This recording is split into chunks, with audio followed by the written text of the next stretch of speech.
A situação atual do Brasil, ela aqui é um olhar sobre aquela ótica da fraternidade que eu falei no começo, dos óculos da fraternidade, né?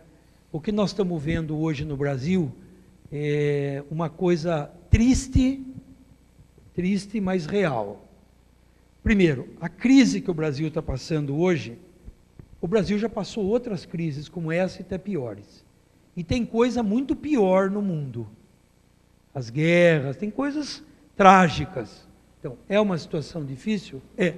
Mas se você imaginar que ainda tem fome no mundo, né, esse pessoal que está invadindo o outro e tal, isso aqui é muito mais grave, às vezes, do que em muitas ocasiões, do que nós estamos passando hoje. Nós temos um pouco tempo de democracia, né? Nós tivemos, no pós-ditadura militar, nós tivemos 3 partidos importantes na política nacional. Então, quando nós tínhamos a ditadura, o antigo MDB, o PMDB hoje, mas o MDB, os da minha idade, um pouco menos, lembram do MDB, através de lideranças, fizeram a redemocratização do Brasil. Isso é histórico, não estou inventando isso aqui. Através de Franco Montoro, Tancredo Neves, Teotônio Vilela, Ulisses Guimarães, essas figuras que conseguiram redemocratizar o Brasil e fazer uma nova Constituição. Isso não é simples, você escrever uma Constituição. A Constituição, o que é? Ela é a regra do jogo de um país. Então, isso foi um papel que coube ao PMDB. Depois, coube ao PSDB a consolidação da moeda no Brasil. Então, o Plano Real, né, foi uma transição ali de um governo do PMDB para o PSDB, que foi criado o Plano Real, e houve, quem se lembra da inflação de 80% ao mês, caiu para 5, 6, 7, parecia uma coisa que nunca ia conseguir. Passado isso daí, fruto da redemocratização, fruto da consolidação da moeda, precisava que viesse um partido político que fizesse a redução da diferença social no Brasil. Um fato gritante na América Latina é a diferença social entre o menor e o maior. Então isso é grave, isso era muito grave. Então coube ao Partido dos Trabalhadores a redução da diferença social. E os 3 desenvolveram o seu papel principal. Redemocratizou, consolidou a moeda e reduziu a pobreza no Brasil. Podemos discutir se devia ser desse jeito, não devia, mas como projeto, isso aconteceu. Os jovens passaram a ter mais acesso às universidades e a população passou a ter mais acesso aos bens de consumo, né? Só que a ideia de partidos, ele é cíclico. É muito difícil um partido perpetuar no governo, a não ser que seja numa ditadura. A ditadura de esquerda ou de direita, eles se perpetuam pela força, não pela consciência dos eleitores, porque é cíclico. Você tem um papel num determinado momento da história daquele país, daquela cidade ou daquele estado. Então é importante ter essa leitura para a gente não julgar mal ou bem um ou outro partido. Ponto. Depois disso daqui, com a liberdade, a democracia, foi aumentando nas pessoas essa exigência de que as coisas deviam ser cada vez melhor para o povo brasileiro. Nós nos acostumamos a uma situação melhor. Todos nós nos acostumamos, né?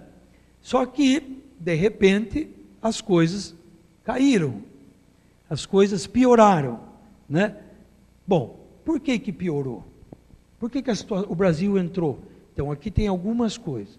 Uma é que existe no mundo um chamado capitalismo selvagem, agressivo, que não está localizado em um único país. Se chama um capital volátil. Então, essas grandes fortunas no mundo, eles trabalham com a desgraça alheia. Então, um exemplo rudimentar. Eu vou começar amanhã a vender formicida. E sou vizinho do Afonso. Então, coincidentemente, na noite anterior, eu jogo um saco de saúva no quintal dele. E no outro dia eu vou lá, bom dia, Afonso. Puxa, rapaz, eu comecei a vender formicida. Fala, olha, que coincidência, apareceu saúva no meu quintal. Então, eu vou ter que comprar formicida sua. Então, eu provoquei a exigência dele para comprar formicida. Certo? Então, esses países fazem isso. Esse grande dinheiro, eles provocam a crise. Quem ganha na crise é o agiota. O juro no Brasil era 7%. Foi para 14%. Quem ganhou com esses juros? Não foi o governo, não foi o povo e não foi o empresário. Quem que foi? Foi esse capital que é o grande agiota do mundo. Que ele provoca a crise para você precisar. Então, o que eles fazem? Crise de confiança. Então, começam a retirar o dinheiro que investiram no país. O país começa a cair. O governo paga mais para aquele dinheiro não ir embora. Eles continuam provocando, paga mais, continua provocando. O que faz o agiota? Estou devendo para você, ele dá mais um pouco, você dá e ficar sempre devendo dele. Então, Brasil, você vai ser do tamanho que nós queremos, não do tamanho que vocês querem ser. Então, é uma crise generalizada. Há pouco tempo era a Grécia, foi a Itália, foi a Alemanha, foi a França. Quer dizer, essa é uma crise que migra no mundo, certo? Por outro lado, nós temos o quê? O ciclo, o que aconteceu na última eleição para presidente da República. Na eleição para deputado e senador, quando se concluiu a eleição do primeiro turno, os principais jornais disseram o seguinte: retornamos ao centrão. O que significa isso?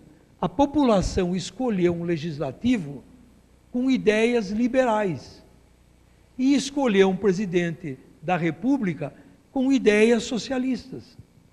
É incompatível. Então, demos ao presidente da República um Congresso cuja linha não é a mesma do presidente da República. O que aconteceu no primeiro dia do governo? A presidente perde o presidente da Câmara. Isso é quase que impossível o presidente da República não fazer o presidente da Câmara. Perdeu. Então começou perdendo. Outro fato, a presidente não foi eleita com a maioria dos votos. Se vocês considerarem os votos que a Dilma teve, que o Aécio teve, brancos, nulos e abstenção, foi mais ou menos um terço, um terço, um terço. Então, na verdade, ela teve 35%, 40%. Não teve a maioria. E isso foi representado no parlamento. Então, esse parlamento não apoia a presidente. Ela não conseguiu se compor com esse parlamento. Num parlamentarismo, que tem até uma pergunta sobre isso, o parlamentarismo é o governo do Congresso Nacional. Então, o presidente da República é uma figura quase que decorativa. Quem é o presidente da República da Itália? Ninguém sabe. A gente sabe quem é o primeiro-ministro. Quem é o presidente da República da Alemanha? Quem é a primeira-ministra? Nós sabemos. A Angela Merkel. Então, por quê? Porque o parlamentarismo é aquele que o Congresso indicou. O Congresso dá um voto de desconfiança, o presidente cai na hora, o primeiro-ministro. A Itália, em 50 anos pós-guerra, teve 50 primeiros ministros. Caía todo ano, porque não se compõe. No regime presidencialista, como é o caso nosso, não acontece isso tão facilmente. Mas o que ocorreu? A presidente, aqui não estamos julgando a honestidade dela, eu acho que até que se prove em contrário, ela é uma pessoa idônea, uma pessoa séria, só que ela tem um defeito. ela é intransigente, ela é osso duro de roer. E isso não dá certo na política. Não é que a pessoa deve se vender, mas ele tem que dialogar. Isso não, era uma característica que a gente já sabia dela. Enquanto que o presidente Lula, ele era uma pessoa de diálogo. Ele conseguiu dialogar com vários partidos, até de extrema direita. Com o PMDB, com o DEM, com não sei quem. Ele dialogava com todos e fez um bom governo. Por quê? Porque o objetivo é o bem da cidade, é o bem do país. Então, é diferente. Agora, essa pressão desse Congresso fez com que ela mudasse, por exemplo, a política econômica. Tira um ministro que estava indo razoavelmente bem, que era o Guido Mantega, e coloca-se um empresário, um empregado do Bradesco, que é o maior banco privado do país. Isso é uma mudança na linha pela qual ela foi eleita. Então começa a perder. Começa a perder. No momento em que ela dá redução da energia para todos os brasileiros perto da época da eleição, isso influencia diretamente na economia. É um ato eleitoral. Então aquilo que nós falamos, eu quero ganhar a eleição e para ganhar eu vou fazer qualquer coisa. Daí faz os acordos durante a campanha e não consegue cumprir. O governo cai, não tem jeito. Então, na democracia é assim. Então, a situação hoje nossa. Por que o presidente interino agora já aprovou várias coisas que estavam lá paradas no governo? Porque ele abriu um diálogo, não sei se é absolutamente legítimo, e começa a aprovar coisas que são necessárias para o Brasil. Então, nós temos que focar aqui uma coisa que é diferente da outra. O projeto de um governo, quando ele é um projeto de governo, ele tem sustentação. Quando ele é um projeto de poder, ele perde a sustentação. Então, o que aconteceu aqui? Todos os partidos têm projeto de poder. O que nós vemos hoje? Uma luta pelo poder. Eu quero derrubar o partido que está aí para assumir o meu partido. É uma questão de poder. Eu quero fazer isso para o bem comum ou para o bem dos meus parceiros, que estavam desprezados no governo anterior. Então, essa questão continua sendo grave. Então, a crise no Brasil, ela é moral e ela passa a ser institucional. Porque não tem crédito o governo que saiu e o que entrou também não é que tem muito crédito. Está se tentando fazer um trabalho. Então, teríamos uma saída para isso daqui? Teríamos. Eleições para presidente da República, para que o povo escolha o novo presidente e o novo vice-presidente. E eu diria mais, um ato de cidadania de todos os senadores e deputados. Renúncia coletiva de todos e eleições gerais, presidente e vice-presidente, Congresso e Senado. Aí nós passávamos uma régua e começava com uma questão: todos que estão proibidos de ser candidato nessa eleição. Então, aí você começa a fazer a citada renovação, certo? Porque esses que vão entrar terão o apoio popular, o apoio do povo. Isso daqui é possível? Muito difícil, extremamente difícil. Por quê? Mais uma vez, nós vamos mandar a raposa cuidar do galinheiro. Então, não dá certo isso aqui. Então, nós estamos numa fase que, se esse governo que está aí, ele continuar, ele acertar a mão e começar a recuperar a economia, ele fica. Porque também o Senado vai votar politicamente. Em julho vai ser votado a cassação definitiva ou não da presidente. Se a situação tiver um pouco melhor, ela sairá definitivamente. Se a situação tiver pior, ela volta. E eu cito exemplo para vocês. O mensalão foi uma coisa tão grave quanto o Lava Jato. Não obstante a gravidade, o presidente Lula foi reeleito presidente da República e elegeu a Dilma como presidente, porque a situação do país era boa. A situação do povo era melhor do que está hoje. Então, a cassação, ela é eminentemente política. Ela é por quê? Porque não tem o apoio dos representantes e só tem 30% de apoio da população, que é mais ou menos o resultado da eleição. Então, o clima no Brasil hoje, ele é de ele caminha, quer dizer, caminha para um aperfeiçoamento na política. Para aperfeiçoar, a gente tem que passar por esse processo. Não tem jeito. Nós vamos ter que amargar ainda outras crises como essa para se encontrar um melhor sistema. Porque tem que mudar, inclusive, o sistema político para poder ir fazendo as reformas. Por exemplo, por que não tem no Brasil o Código de Defesa do Eleitor? Nós temos o Código de Defesa do Consumidor. Deveria ter o Código de Defesa do Eleitor. Eu voto para você, você não cumpre aquilo que você prometeu, eu posso pedir, eleitor, posso pedir a sua cassação. Então, isso é um processo. Então, nós estamos dentro de um processo.